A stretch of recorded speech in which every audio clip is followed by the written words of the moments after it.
হ্যাঁ, আজ কি রান্না করছো? এটা মাছ, সেটা কি মাছ? তেলাপিয়া মাছ। এটা কি কি পোরল? আচ্ছা, পোরল দিয়ে তেলাপিয়া মাছ। আর এখানে করছে বেগুন ভাজা আর আলু ভাজা। বেগুন ভাজা, আলু ভাজা, পোরল দিয়ে তেলাপিয়া মাছ, যেন তেলাপিয়া মাছ আর এখানে হচ্ছে ডাল। বাহ! তো বন্ধুরা, আজকে আবার মাছ রয়েছে। আজকে পোরল দিয়ে মাছ করছে। আজকে মানে ঝোল না, এটা কি ঝালের মতো করেছে, তাই তো? মাখা মাখা করেছে, তাই তো? বাহ, মাখা মাখা একদম জ্যান্ত তেলাপিয়া মাছ দিয়ে পোরল দিয়ে হচ্ছে ঝাল। আর এখানে হচ্ছে বেগুন ভাজা, আলু ভাজা, আর এখানে রয়েছে ডাল। ও মা, ভাত হয়ে গেছে? হ্যাঁ, ভাতও হয়ে গেছে। তাহলে তো আর বেশিক্ষণ লাগবে না। হ্যাঁ, তাহলে আমি যাই, একটু এ করে আসি, হাত মুখটা ধুয়ে আসি। তো ততক্ষণ তো হয়ে যাবে, যা দেখতে পাচ্ছি। হ্যাঁ, তাহলে যাই। বন্ধুরা বসে পড়েছে খেতে, দেখতেই পাচ্ছ একদম কত সুন্দর মানুষ গুছিয়ে একদম খেতে দিয়েছে। এখানে রয়েছে বেগুন ভাজা, আলু ভাজা, ডাল, আর এই যে পোরল দিয়ে একদম জ্যান্ত তেলাপিয়া মাছের ঝাল। যাই হোক, সব সাইডে রাখি, একটু ভাজা ভুজি দিয়ে প্রথমে একটু খাওয়া যাক। এই যে এখানে বেগুন ভাজা বন্ধুরা, ওহো, বেগুন ভাজা দিয়ে, আর এখানে একটু আলু ভাজা। ও, গরম গরম ভাতে বেগুন ভাজা, আলুর ভাতা, যা লাগবে না, নিয়ে আর খেতে হবে।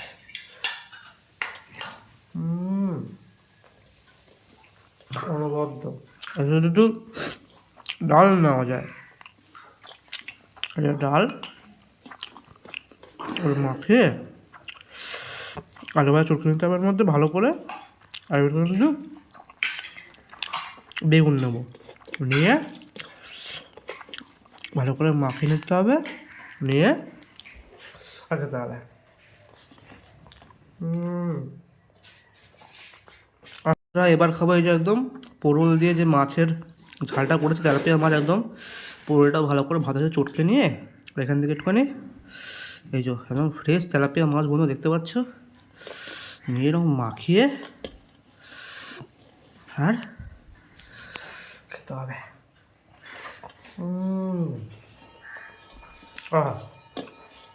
একদম ফ্রেশ মাছ বন্ধুরা, দেখতে পাচ্ছ একদম।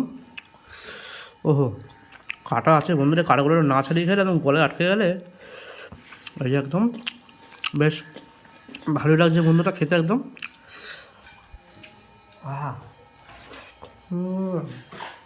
যাই হোক বন্ধুরা, আজ ভিডিওটা এই পর্যন্ত। এই মাছ ভাত দিয়ে খেয়ে নিলাম, ভাই বুঝি দিয়ে। দেখা হচ্ছে পরবর্তী ভিডিওতে, ততক্ষণ যেন টাটা।